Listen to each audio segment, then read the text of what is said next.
A yau ɗan nan zan ba da wani gagarumin sirrin yankan shakku, amma kafin nan jama'a ku karanta comment ɗin wannan bawan Allah inda yake cewa ya jima yana neman aiki amma da ya ɗauki wani sirrin mu ya jaraba cikin taimakon Allah kuma Allah Ubangiji ya tabbatar masa da aiki. Kuma yanzu zan samu ku voice ɗin wata mata da ta ɗauki wani sirrin mu ta ce cikin ikon Allah ta samu buɗi har da zuwa umara kuma insha Allah na maka comment da cewa na samu kyauta umara.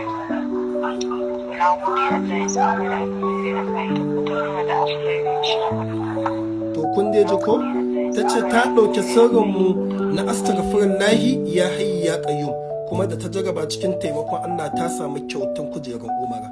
Haka masu neman aure waɗanda suka daɗe zawarawa ko budurwa da babu aure, wallahi da yawa cikin sirrikanmu da addu'o'inmu Allah ya taimake su.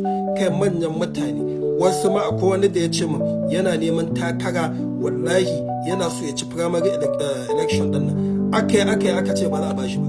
Ya ce cikin ikon Allah da ya ɗauki sirrinmu, cikin taimakon Allah da ya na ta ya kira wani ya ce cikin taimakon Allah sai gashi an bashi. To yana so ku sani cewa duk wanda ya tsaya a ƙofar Allah wallahi azan ba zai ji kunya ba, kuma duk wanda ya bar ma Allah komai zai ga komai cikin rayuwarsa.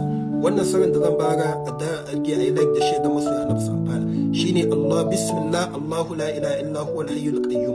Bismillah Allahu la ilaha illa huwa al-hayyul qayyum. Shi ake karantawa a kowace bayan sallah 75, sai ka karanta iyyaka na'budu wa iyyaka nasta'in 75, sai salatin annabi ka karanta 100. To duk damuwa ko matsala in har kai wannan sirrin tsawon kwana 7, insha Allah rabbi zaka ga daukaka a rayuwanka, zaka ga nasara, zaka ga biyan bukata, Allah zai baka kai, zaka ga haske cikin rayuwanka da taimakon Allah. In dai ka ki wannan sirrin kana yi, wallahi al'azim sai kai ma addu'a yadda mutane suke ma addu'a.